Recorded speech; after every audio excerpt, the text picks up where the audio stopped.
Hi guys, this is Mike L, G.I. Jolie, and Bex Luthor. We are at CK Expo in Chatham. We just saw Avengers Infinity War last night. Okay, first impressions, guys. Jolie, we've been watching Marvel movies for 10 years. 10 long years. I haven't even been alive for 10 years. What's your first impression of this film? Thank God it's over. Yes, it's over. Yeah. Okay, Bex Luthor, what's your first impression? Yeah, that was the most hype I've ever been, and it's just like a... Okay. Even though still hype for like what's to come and everything, but it was like one of our friends, Brent, who came to see the movie with us, he's like I had a 2-hour-long panic attack. Like, it was just movie.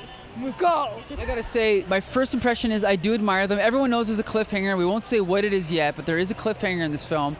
And I do give them credit for taking the chance of doing that, right? Yeah. Now, as far as the way that all the other Marvel films tie together, this is the culmination of, I think it's 19 movies. Does it fit together? Do you care that it fits together? Does it matter?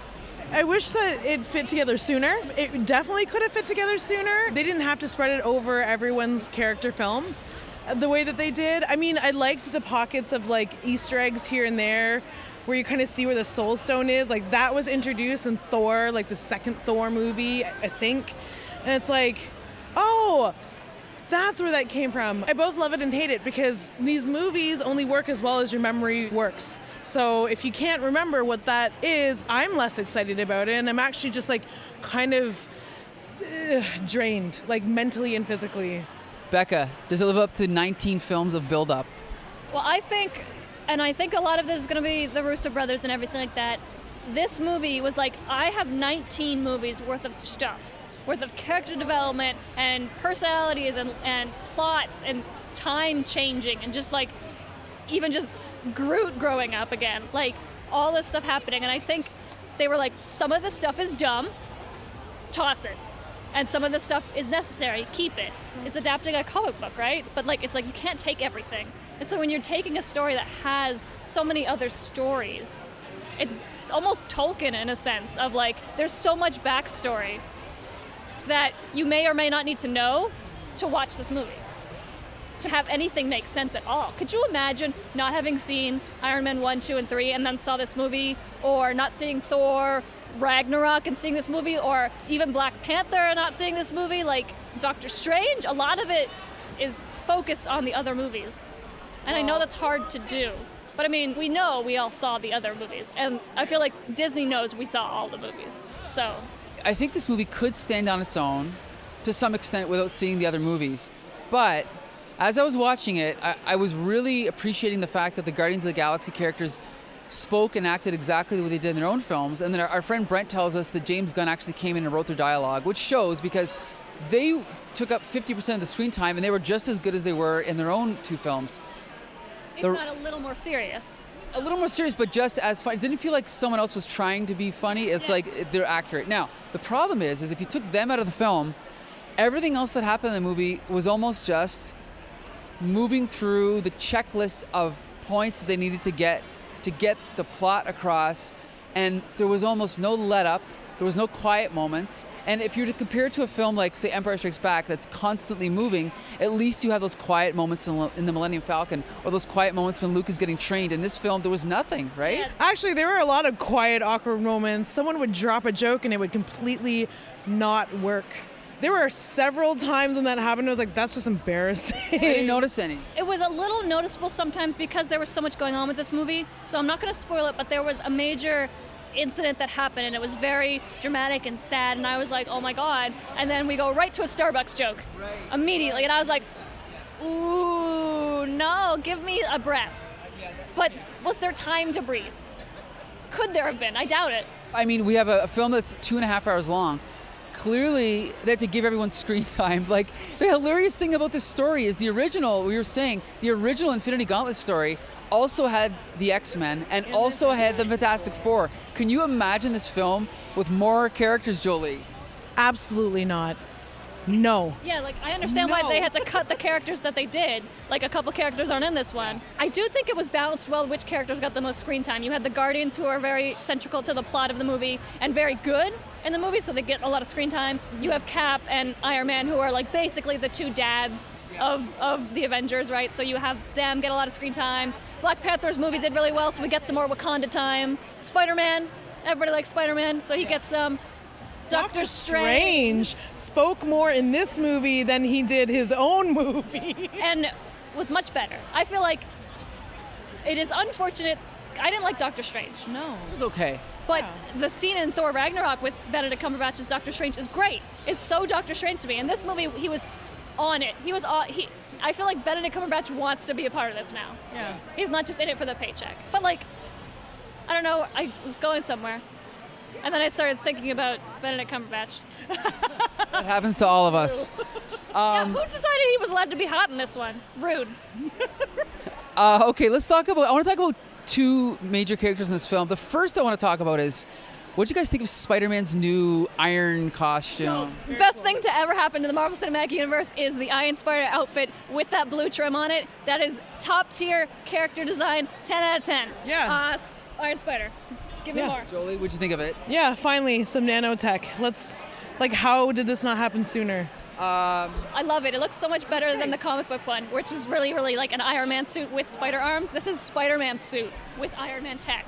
It's great. Yeah, cool. I hated it, absolutely. I hated the fact that Iron Man can just toss out his tech like it's going out of style.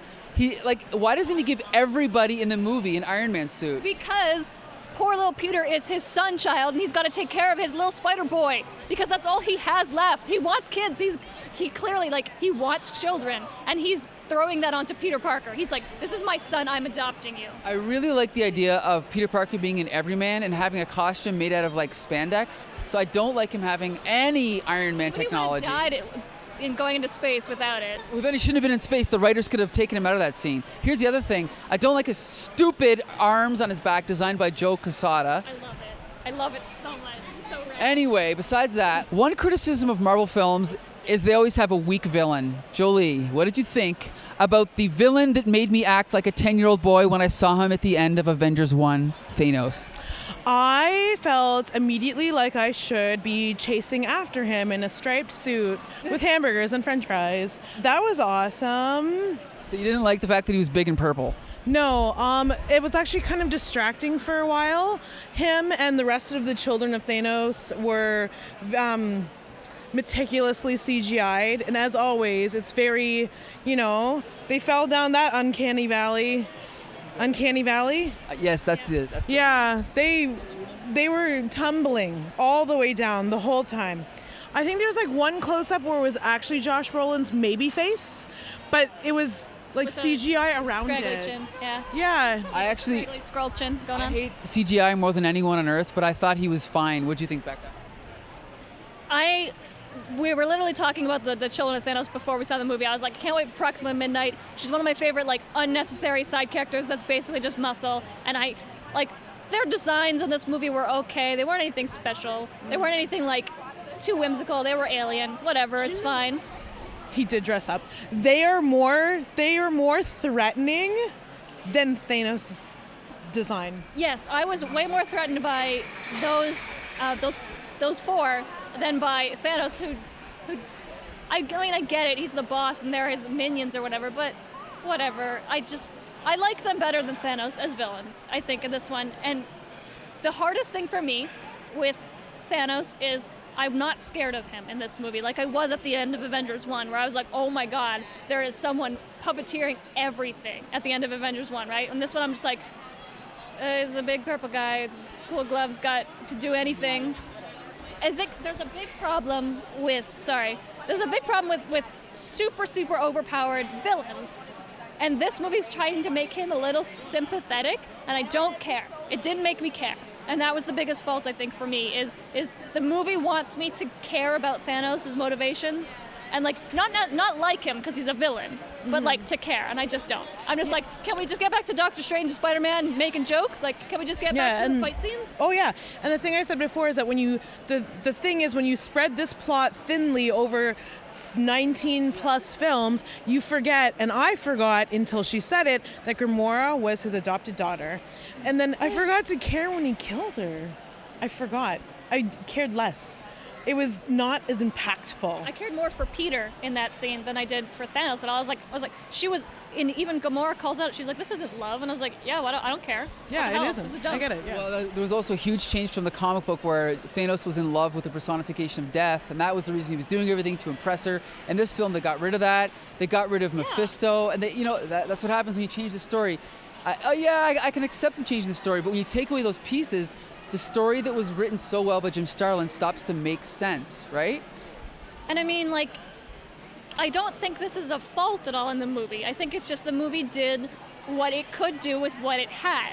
You can't take a story that has so much more, like, background, like Infinity War and everything had decades and decades of comic book knowledge, and also other characters and other universes that this one does not have. So for them to even give Thanos the arcs that they did, to have time to do that, to develop a character in the midst of this movie that had 400 characters, I think is an achievement. Did it turn out the best? Maybe not, but I can't fault the movie for trying. It didn't not work. Yeah, good question. It just barely worked. Okay, so obviously this movie ends on a cliffhanger. Can we give it away? Can we spoil the... I mean, if you've read Infinity Gauntlet, you can take your earpiece out. Yeah. Half of the universe is dead, including half of the cast of this movie. Well, let's put it this way. Without even having read the comics, you know that, I mean, I'm assuming all these characters cannot remain dead. So what is going to happen in the next movie? What do you think? Just logically, we know they're not going to, because the sequels are, like, as human beings outside of the universe, it's like, oh, obviously not. Also, could you imagine? That'd be hilarious. I almost want them to keep everyone dead, because that'd be hilarious. But joke's on them. Well, I mean, there's a couple different things that they could do. If you stay till the end of the movie, after the credits, there's a little teaser for the next Marvel movie to come out with a new character. My favorite of all time, my girl. So she's probably going to be a huge, huge part of it, right? I'm thinking. And I think what you said last night about Adam Warlock is also going to be true. I really hope they introduce Adam Warlock into the story, because he is the one in the original story that ends up defeating Thanos. But beyond that, the fact that all these characters are dead, I really think what they're going to do is when they do bring them back, it'll all be new actors. And now they can restart Captain America. We can finally have a and Miles Iron Man. Morales. No, hold on, back up. No, I do not want Miles Morales. I want a young Tony Stark, a young Steve Rogers, so that those actors can then go on to do 3 to 6 more movies. That's what I mean. I'm thinking that it's just going to be Chris Evans or Robert Downey Jr. come back, and everyone's going to retire, or obviously someone's going to die at the end of the next one, for sure, right? We're going to have a big, either Tony or Steve. One of them's going to go. One of them's got to go. Mm-hmm. But I don't think that they're going to reboot stuff like that, because if you look at the characters that went, they were picked very strategically. Deliberately? Yeah. So the half of the characters that went were all of the Guardians, besides Rocket. Spoilers, these are major spoilers, were Falcon, Black Panther, Spider-Man, Doctor Strange, a lot of the new ones, right? So it wouldn't make sense that they would recast any They're not of going to recast them. The ones that they left behind are more the ones they should reboot, like Scarlett Johansson. I think Let's just leave her out completely. I think the biggest thing is going to be, this is just like my weird bogus theory about knowing about comic books, because it is comic books and nobody stays dead except for Uncle Ben. But all of these souls went somewhere. Where did they go? Oh, okay, we'll find out in 12 months. Jeez. Last thing, do you recommend this film? Yeah, you have to. If you've been in it for the last 10 years, happy birthday, all the 10-year-olds. But like That got conceived during that Iron got Man 1. conceived during Iron Man. In the theaters. That's weird, but yeah. Robert Downey Jr. Give yourself the best birthday gift and just complete the saga, please. You'll feel real good about it. There are a lot of really great moments of watching these characters that you've fallen in love with interact. that if this movie sucked, if the plot was garbage, if I hated it so much, I would say it's still worth it for that little bit of character interaction, for having Spider-Man meet Doctor Strange, and for having the Hulk come back, and for having like Bucky interacting with Black Panther, and like having everyone that vibranium arm. being a universe finally, instead of just like, that's the Guardians, that's the Thor movie, that's the Iron Man movie. This is like, it's not even just Avengers anymore. It's like the universe. It's the Marvel Cinematic Universe finally. It was amazing to see them all on screen, and it makes me realize how spoiled we were with comics growing up. Seeing all these characters just on the page, seeing them on the big screen is still a big deal to me. I will say though, I can recommend everything in this film that has to do with Guardians of the Galaxy. Everything else, again, seems like it's just serving the plot, and I don't think that the interaction between the other characters was as good as the Guardians of the Galaxy. So that's my final say on this film.